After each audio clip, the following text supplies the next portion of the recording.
I want to give you an autopsy, not a prediction, an autopsy. The number of Fortune 500 companies with the name CMO dropped by 5% in 1 year. And at this rate, by 2027, the number of Fortune 500 companies with the name CMO will be under 50%. They will be in the minority of the C-suite executives. So I'm going to show you in the next couple of segments what's killing it and what the best companies are doing to replace it. Spencer Stuart's 2025 study showed that the CMO office has the shortest tenure of any C-suite executive at 4.1 years. So why? Forrester research showed that only 63% of CMOs report directly to the CEOs, and Gartner showed that the budget for marketing has dropped from 9.1 to 7.7% of revenue. Those are massive shifts, all hitting the CMO's office. Shrinking time and shrinking budgets. Budget, standing presence in the organization, and the title itself, all shrinking in 1 year. Is it dying? It is dying. And here's what the best growing companies are building instead of it. So here's the autopsy on the cause of death. Campaign management. AI now does it faster and better with no headcount. A/B testing. AI runs hundreds of variants simultaneously. Email sequencing, behavioral triggers, automatic segmentation, and automatic triggers all happening in real time and delivered bespoke to every potential lead. Content generation. AI delivers the first draft for about $50 a month. The CMO role has now become a maintenance job, maintaining the different AI engines that you are using, maintaining a campaign dashboard, maintaining reporting that AI does automatically, maintaining a team doing work that a team no longer needs to do. It can be babysat by one person. Maintenance roles do not get CEO lines. Maintenance roles do not get budget increases. Before the CGO, companies tried a different fix, the chief commercial officer or the CCO position.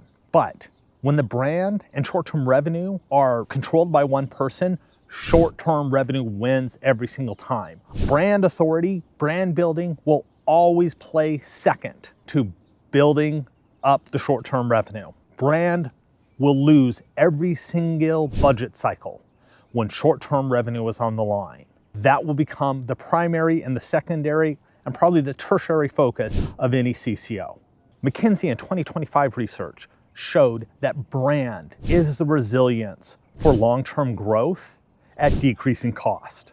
And what did the CCO do? They mined that bedrock for short-term gain.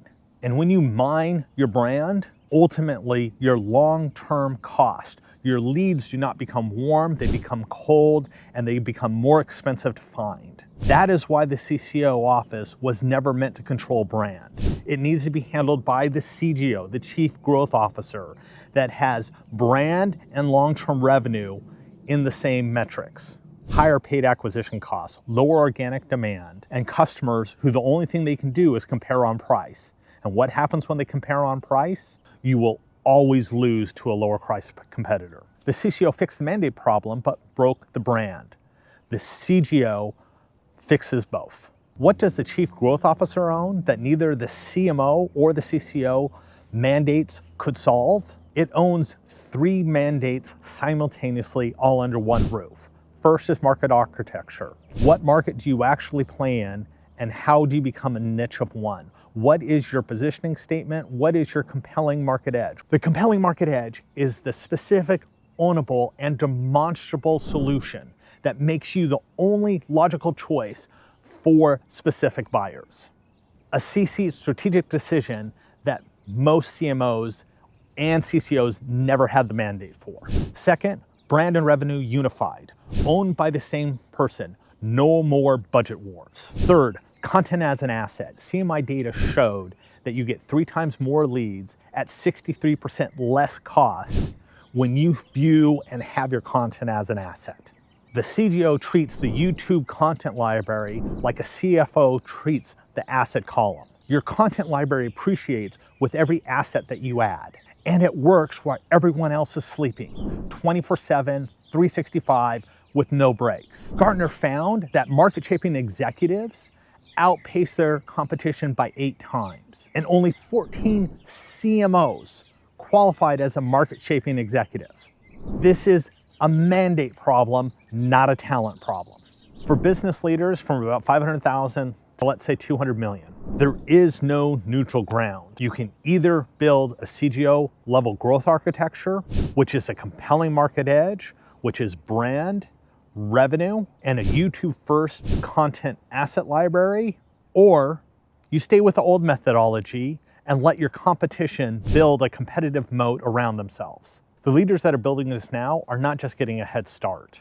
They are locking in a compounding advantage of brand equity, buyer trust, and content assets that are structurally impossible to overcome by your competition in 12 to 18 months. The companies who wait don't lose slowly, they lose quickly to the competition who built these functions first. I said to give you an autopsy, and here it is. Cause of death, a role to manage 5 jobs that AI automated completely.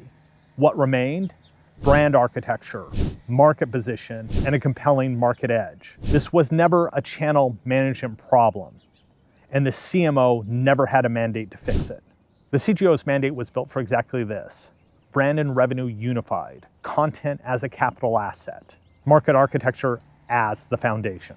That function exists today for leaders who are ready to build it before that window closes. Book a free 15-minute diagnostic at gracchuspartners.com.